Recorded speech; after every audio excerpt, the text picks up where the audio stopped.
Bonjour à toutes et à tous, et bienvenue dans cette nouvelle vidéo dédiée à l'univers palpitant d'ici tout commence.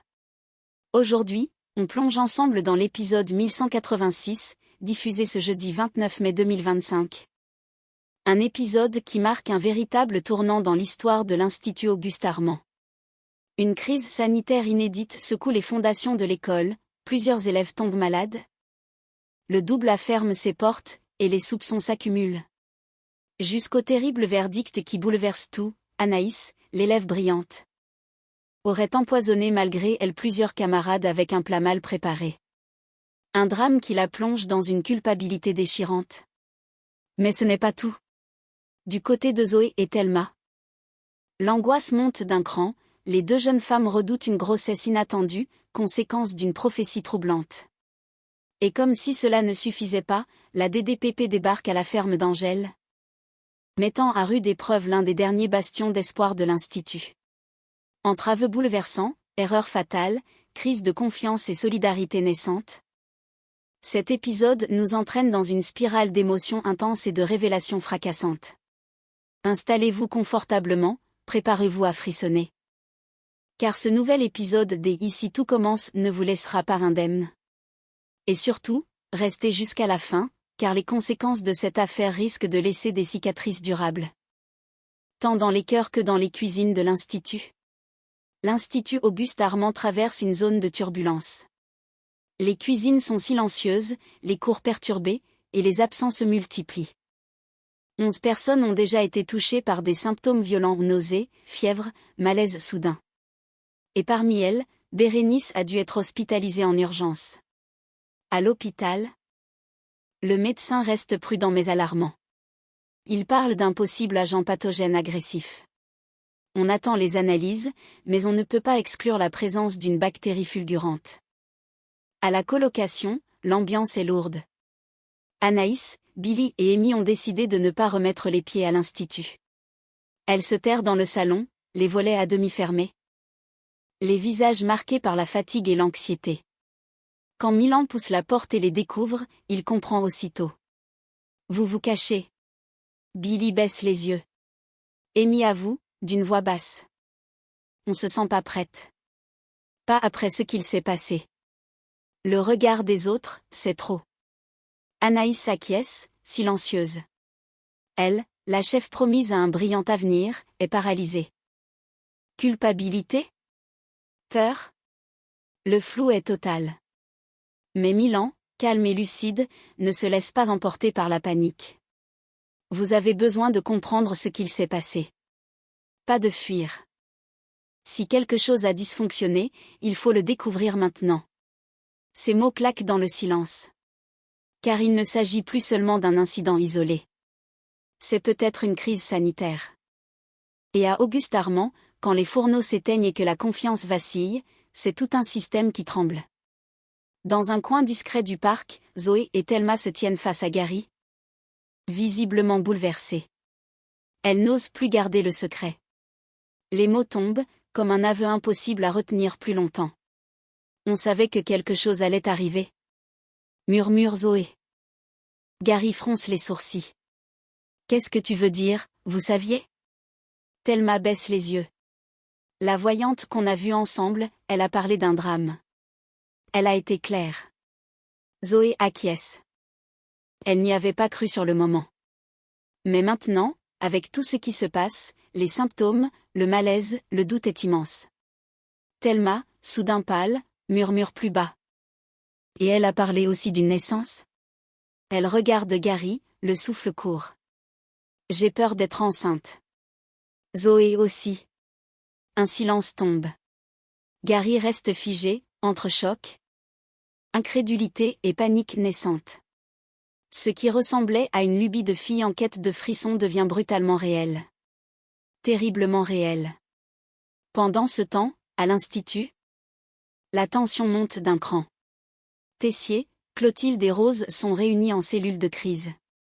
Le verdict est tombé, le double est fermé jusqu'à nouvel ordre pour des raisons d'hygiène. Les mots sont tombés comme une gifle. Tessier fulmine. Inadmissible. Une fermeture administrative, ici. Clotilde, plus froide, mais tout aussi bouleversé. Laisse transparaître ses craintes. C'est toute la réputation de l'Institut qui est en jeu. Une tâche comme ça ne s'efface pas d'un coup de torchon. Rose tente de temporiser. Mais l'heure est grave. Avec des élèves touchés, un restaurant fermé, et des rumeurs qui risquent de se propager plus vite qu'un virus, l'Institut Auguste Armand est en état d'alerte maximale. Et la tempête, elle, ne fait que commencer. Depuis la fermeture du Doublat, Colline ne trouve plus le sommeil. Les images tournent en boucle dans sa tête, les élèves malades, les cuisines vides. Les regards lourds de soupçons. Elle se sent impuissante, comme si un nuage sombre planait sur tout ce qu'elle aime. Angèle, attentive, tente de lui changer les idées. Viens à la ferme. Ça va te faire du bien. L'air, la terre, les chevaux. Ça remet les pieds sur terre. Mais à peine arrivée, l'atmosphère se tend. La DDPP débarque sans prévenir. Inspecteur, carnet à la main. Regard inquisiteur.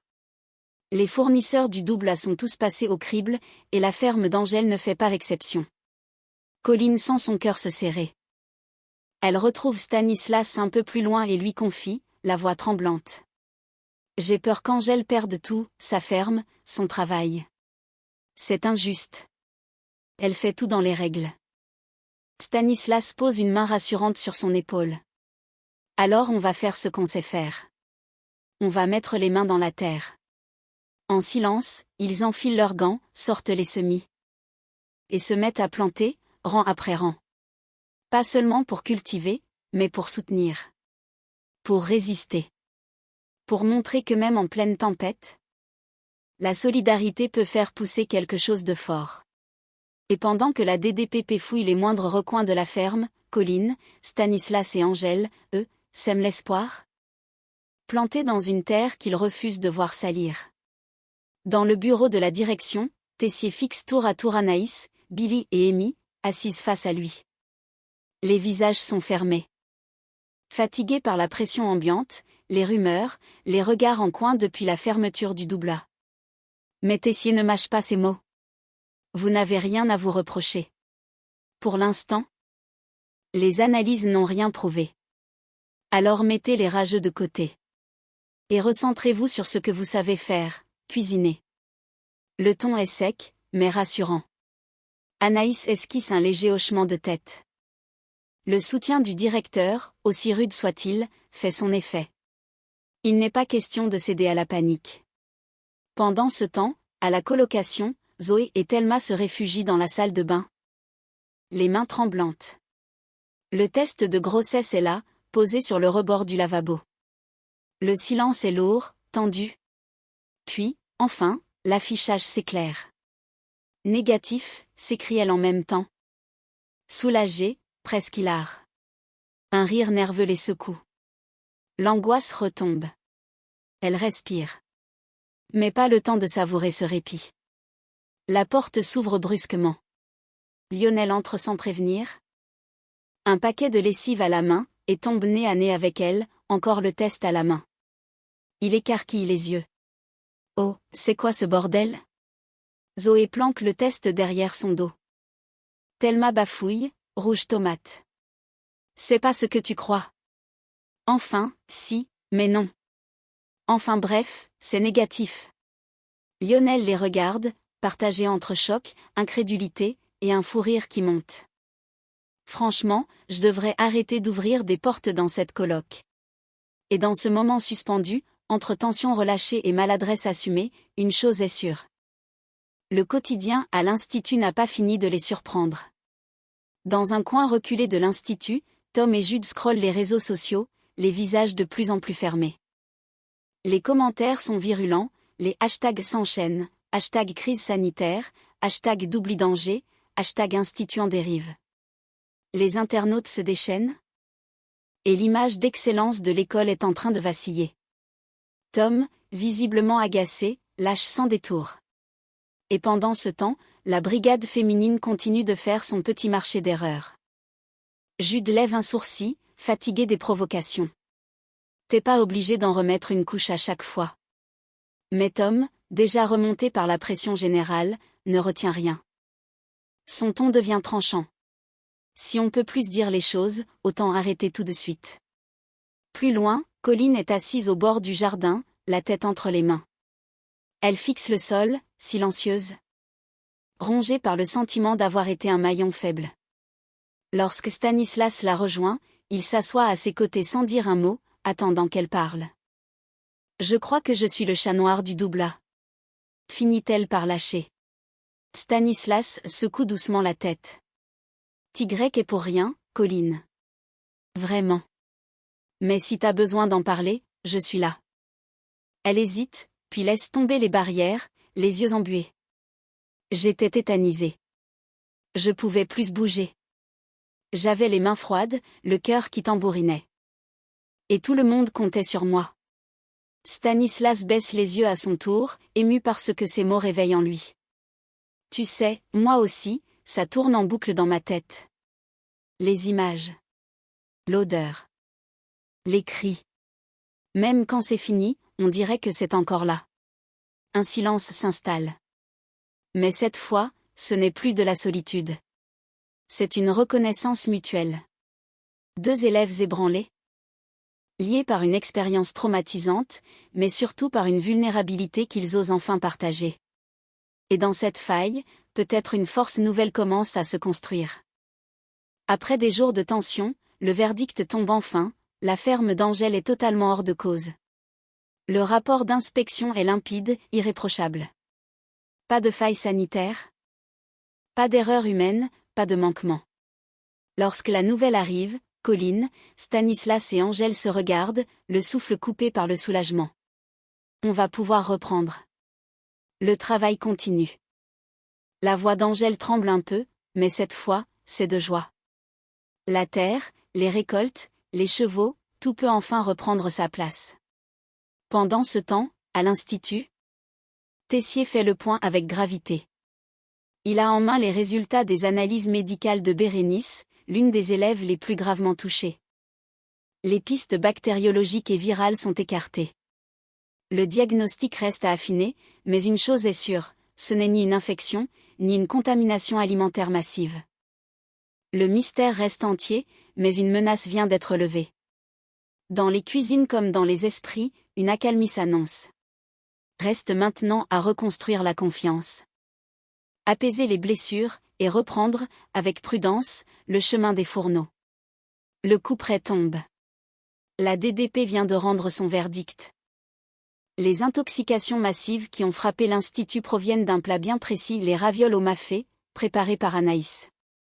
Réunis dans la salle avec Tessier, Clotilde, Rose et les élèves concernés, Anaïs encaisse la nouvelle comme un coup en pleine poitrine. Elle reste figée un instant, puis murmure, la voix brisée. C'est le manioc. C'est moi qui l'ai préparé. Tous les regards se tournent vers elle.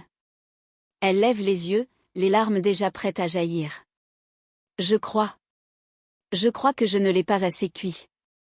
Sa voix tremble. Et s'il est mal préparé, il peut dégager du cyanure. Un silence glacial s'abat sur la pièce. Plus personne ne parle. Chacun comprend l'ampleur de ce qui vient d'être révélé. Anaïs tente de retenir ses sanglots, mais ses épaules se mettent à trembler. C'est à cause de moi. Si Bérénice est à l'hôpital. Si tous ces gens ont été malades. C'est ma faute. Elle s'effondre, littéralement, envahie par la culpabilité. Dans le regard de Tessier, un mélange de gravité et de choc. Il connaît Anaïs. Il sait à quel point elle est exigeante, méticuleuse. Et pourtant, une erreur. Une seule. Et le cauchemar devient réalité. Ce jour-là, Anaïs ne porte pas seulement la douleur d'une chef qui a fauté. Elle porte celle de toute une vocation remise en question. Celle d'avoir, par négligence ou méconnaissance, mis en danger ceux qu'elle voulait régaler. Et voilà. C'est ainsi que se referme ce chapitre bouleversant de l'épisode 1186 d'Ici tout commence. Entre la fermeture du Doubla, les rumeurs qui enflent sur les réseaux, la descente de la DDPP, et surtout la révélation choc sur les ravioles d'Anaïs, l'Institut Auguste Armand traverse l'une de ses plus grandes tempêtes. Une simple erreur, un manioc mal préparé, et tout s'écroule. Anaïs, habituellement si rigoureuse, s'effondre sous le poids d'une faute qui aurait pu coûter bien plus qu'une hospitalisation. Ce n'est plus seulement une école qui tremble, c'est tout un équilibre. Des vocations, des relations humaines, et une réputation bâtie sur l'excellence qui vacille. Mais au milieu du chaos, il y a aussi des élans d'humanité, la solidarité entre Colline et Stanislas. Le soutien brut mais sincère de Tessier, et cette lueur d'espoir à la ferme d'Angèle, enfin blanchie. Que faut-il retenir? Que même dans l'adversité, l'émotion, la vérité et la résilience sont les seuls ingrédients qui permettent de tenir debout. Et que l'avenir d'Anaïs, de l'Institut et de tous les élèves va désormais se jouer sur un fil aussi fragile qu'un simple plat mal cuit. On se retrouve très vite pour la suite, car croyez-moi, les répercussions de cet épisode ne font que commencer. Si ce résumé vous a plu, pensez à liker, commenter et vous abonner pour ne rien manquer des prochains rebondissements. D'ici là, prenez soin de vous, et souvenez-vous, à l'Institut Auguste Armand, un simple coup de couteau peut parfois trancher bien plus qu'un légume.